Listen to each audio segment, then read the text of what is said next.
Добрый дзень, беларусы! Вельмі часта я чую пытанне, што рабіць, як наблізіць перамены ў Беларусі. Не ўсе гатовыя тут і зараз ахвяраваць сабой ці аддаваць палітычнай барацьбе ўвесь вольны час. І зараз у мяне, насуперак завядзёнцы, ёсць просты адказ – размаўляць беларускай мовай. Аб важнасці пераходу на беларускую мову можна размаўляць вельмі шмат.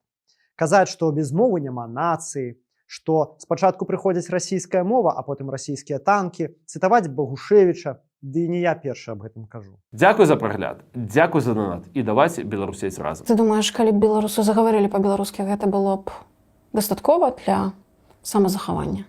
Абсалютна, і гэта было б не проста дастаткова для самазахавання. Это было б дастаткова для таго, каб Беларусь стала свабоднаю і незалежнай. У меня есть свое ўласнае меркаванне, і я лічу, што мы павінны размаўляць на беларускай мове, мы павінны прасоўваць сваю культуру, сваю мову. Зрэшты, мала хто з беларусаў адмаўляе, што было б нядрэнна, каб усе мы размаўлялі па-беларуску, але толькі невялікая частка гатовая сама гэта рабіць. І сёння я палегчу вам гэтую задачу. Усе тыя, хто хацеў бы перайсці на беларускую мову, але лічыць, што гэта занадта цяжка, 5 простых крокаў для вас. Поехали!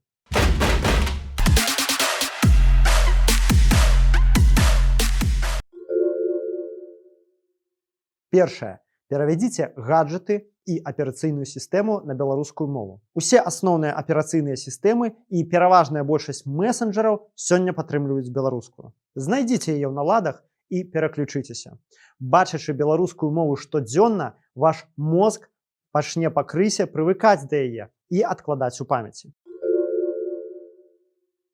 Другое. Пачніце з ужывання асобных беларускіх словаў у штодзённасці. Многім цяжка адразу фарміраваць складаныя думкі на беларускай. Аднак сказаць «дзякуй» касірцы ў супермаркеце, «дабранач» жонцы перад сном, смачна есці за сталом альбо «да пабачэння» на развітанне – гэта пад сілу кожнаму. Фарміруйце звычку. Трэцяе.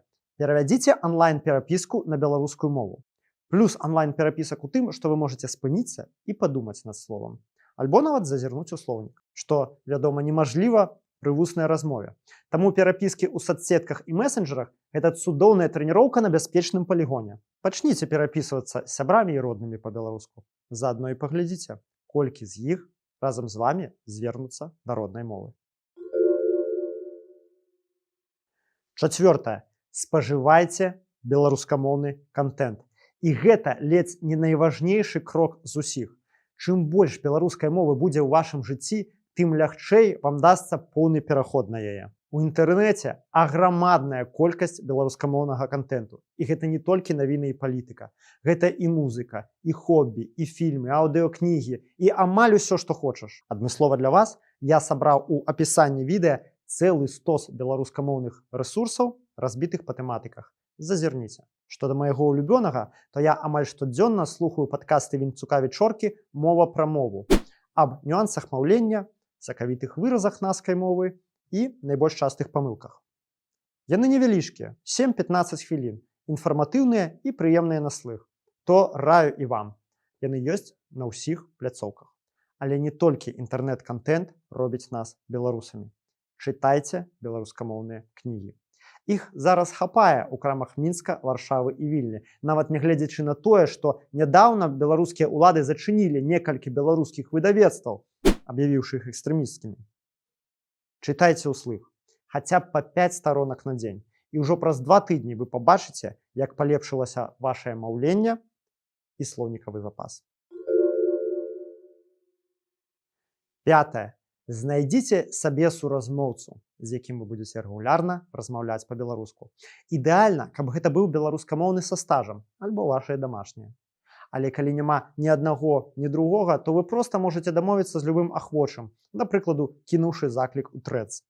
Гэта варыянт для тых, у каго зусім дрэнна з беларускамоўным асяроддзем. У Мінску такой праблемы ўзнікнуць не мусіць. Там хапае месцаў, дзе можна пачуць беларускую мову і паразмаўляць на ёй. А вось у маленькіх гарадах сітуацыя можа быць іншай. Практыкаваць беларускае маўленне абавязкова. Без гэтай практыкі вы будзеце пачувацца некамфортна, калі прыйдзе час цалкам перайсці на беларуску. І некалькі парадаў на заўвагу. Не бойцеся трасяніць. На пачатку у вас абавязкова будуць праскокваць расійскія словы, сказаныя на беларускі лад. Это мои ощущения. По ощущениям. Гэта нармальна. Калі агаварыліся, адразу ж скажыце беларускае слово правільна. А калі не памятаеце, зазірніце ў слоўнік, калі будзе мажлівасць. Галоўнае прамаўляць беларускія словы ў голас. Гэта дапаможа сфарміравацца нейронным сувязям. Калі знойдуцца разумнікі вас папікаць за дрэнную беларускую мову, смела шліце іх лесам. Вы ў працэсе навучання. Яшчэ заўсёды размаўляйце па-беларуску з беларускамоўнымі. Па-першае, гэта ізноў жа практыка. Па-другое, гэта элементарная ветлівасць і павага. Прыдумайце шаблонныя адказы на дакучлівыя пытанні. Адразу папярэджваю, вы іх пачуеце шмат. Добра, каб у вас былі загадзя загатоўленыя адказы, якія вы будзеце кідаць гэтым не вельмі разумным людзям і ісці далей. А чего это ты по-беларускі разговаривать стал? Перайшоў на беларускую, таму што беларус. Перайшоў на беларускую, бо гэта моя родная мова. Перайшоў на беларускую, таму што так захацеў. Вы можете по-нормальному разговаривать. Я вас не разумею. Ні ў якім разе не ўцягвайцеся эмацыйна. Нічога не даказвайце, не апраўдвайцеся і уж тым больш не пераходзьце на расійскую па першаму патрабаванню тых, хто не панімае. Падсумуем нашыя 5 крокаў. Першае – перавесці дэвайсы на беларускую мову. Другое – штодзённа ўжываць беларускія словы. Дабры дзень, дабранач, дзякуй, да пабачэння і гэтак далей. Трэцяе – перавесці перапіску на беларускую мову. Чацвёртае – спажываць беларускамоўны контент. Пятае – знайсці сабе суразмоўцу для рэгулярных размоваў па-беларуску. Канешне, варта прызнаць, гэта простыя крокі. Аднак іхняе здзяйсненне ўсё роўна будзе вымагаць ад вас высілкаў. Беларуская мова не прыйдзе да вас сама. Калі мы хочам, каб яна жыла, яе трэба расціць, даглядаць і паліваць, як маленькае дрэўца. Аднак вынік таго варты. Жыццё ў свабоднай і незалежнай краіне, якая не выраклася сваёй мовы і сваёй ідэнтычнасці, не запрыгнула ў чужую хату на правах халопа, а адбудавала сваю ўласную, хай і праз вялікія пакуты. Усе, хто пераходзіць на беларускую мову, спрычыняюцца да гэтай гістарычнай будоўлі. Вашыя высілкі змяняюць Беларусь ужо сёння. З вами быў Мікола Дзядок. Усім дабра і крытычнага мыслення.